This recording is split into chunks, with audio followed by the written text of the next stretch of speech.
नमस्ते आप सभी को। सनातन मीडिया चैनल पर आप सबका स्वागत है। जैसा कि आप जानते हैं, पश्चिम बंगाल के विधानसभा चुनाव 2 चरणों में होने की घोषणा हुई थी। एक चरण का चुनाव हो चुका है 23 तारीख को और दूसरे चरण के चुनाव कल यानी 29 अप्रैल को होने वाला है।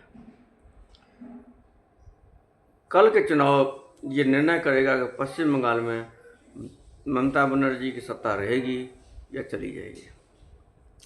ये चुनाव भाजपा को जिताने के लिए नहीं है, ममता बनर्जी को हराने के लिए।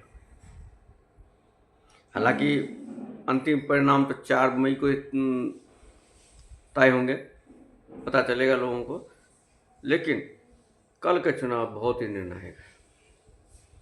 जिस तरह से ये तृणमूल कांग्रेस के कार्यकर्ताओं की जिस तरह से उनकी बयानबाजी, उनकी गुंडागर्दी, उनकी गाली गलौज की वीडियो आ रहे हैं, उसे पता चलता है कि उसके अंदर के जो क्रोध बाहर निकल रहा है। और आदमी इतना क्रोध और गुस्से में तब होता है जब उसको अपने हार का खतरा दिखाई दे रहा है। इसलिए कल का चुनाव एक बहुत ही निर्णायक चुनाव है। भारतीय जनता पार्टी के लिए इस चुनाव का कितना महत्व है, ये सब जानते हैं।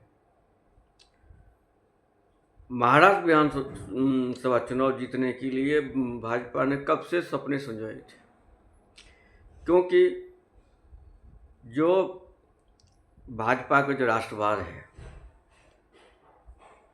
हिंदू राष्ट्रवाद था, जो राष्ट्रीय स्वयंसेवक की स्थापना 1925 में विजयादशमी को हुई थी, वो तो खैर वो सपना तो कब का ख़त्म हो गया है। लेकिन जो सपना देखी थी या जो हिंदू राष्ट्रवाद की बात हेडगेवार ने किया था, वो उनके प्रेरणा स्रोत थे छत्रपति शिवाजी महाराज। और उसके बाद संघ के अधिकांश जो सरसंचालक है वो महाराष्ट्र से हुए थे। इसलिए भाजपा के बहुत बड़ा सपना था कि महाराष्ट्र में उसकी सरकार हो। अभी महाराष्ट्र में उनको चुनाव उनकी जीत हुई और ये सपना उनका पूरा हुआ। इससे पहले भी देवेंद्र फडणवीस मुख्यमंत्री बने थे, लेकिन वो शिवसेना के साथ थे। इस बार हालांकि अभी भी पूरा बहुमत नहीं है भाजपा को, 148 ये 288 विधानसभा में सिर्फ 132 सीट है, लेकिन फिर भी उसका महाराष्ट्र में चुनाव जीतने का पुराना सपना जो था भाजपा का, वो पूरा हो गया। अब वो पश्चिम बंगाल की ओर ध्यान टकटकी लगा के ध्यानमग्न बैठे हुए हैं। पश्चिम बंगाल का महत्व इसलिए है कि जो भाजपा की जो पूरी विचारधारा है, जो यूरोपियन राष्ट्रवाद से प्रभावित है, और उसमें थोड़ा सा तड़का लगाते थे सनातन धर्म का। हालांकि उसमें कुछ ज़्यादा वो नहीं है, कोई ज़्यादा निहित नहीं है, कुछ ज़्यादा उसमें सनातनी विचारधारा नहीं है। जो था भी वो धीरे धीरे ख़त्म हो गया है।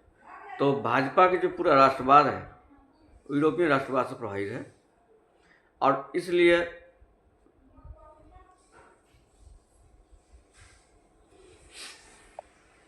इसलिए पश्चिम बंगाल जो आधुनिक जो राष्ट्रवाद है, भारतीय राष्ट्रवाद, हिंदू राष्ट्रवाद, उसका अग्रणी रहा है। पहले वंदे मातरम गीत बंकिम चंद्र चटर्जी ने लिखा था, उसके बाद महर्षि अरविंद,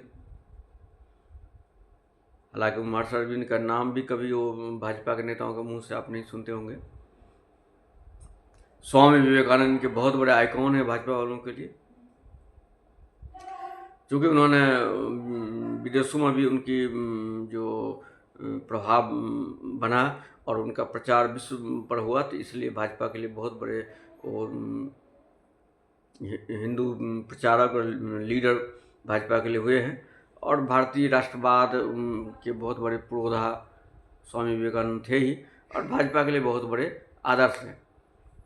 1963 में जब उनकी जन्म शताब्दी मनाई गई थी, संघ ने उन्हें विवेकानंद स्मारक वहाँ कन्याकुमारी में स्थापित किया था।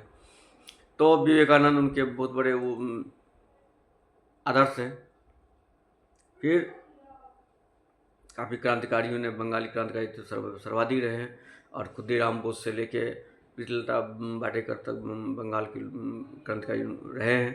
तो भाजपा के लिए ये बंगाल के जो क्रांतिकारी और जो नेता है भाजपा के लिए हीरो रहे हैं, और बाकी हिंदू समाज के लिए भी रहे हैं और भाजपा के लिए भी रहे हैं। फिर बाद में नेताजी सुभाष चंद्र बोस, वो भाजपा के लिए बहुत बड़े हीरो, जिसे देश के सभी लोगों के लिए रहे, भाजपा के लिए वो उतने ही बड़े नायक रहे हैं। तो इसलिए भाजपा के लिए बंगाल विशेष राज्य रहा है भाजपा के लिए। और बाद में जब ये श्यामा प्रसाद मुखर्जी हिंदुवाद के नेता थे, बाद में उन्होंने त्यागपत्र देके नेहरू मंत्रिमंडल से उन्होंने भारतीय जनसंघ जब बनाई थी तो उन्होंने संघ से ही कार्यकर्ता मांगा था। तो जो जनसंघ की स्थापना हुई थी वो श्यामा प्रसाद मुखर्जी ने किया था, लेकिन उनके पूरे जो उसका आधार था वो संघ के कार्यकर्ता ही थे।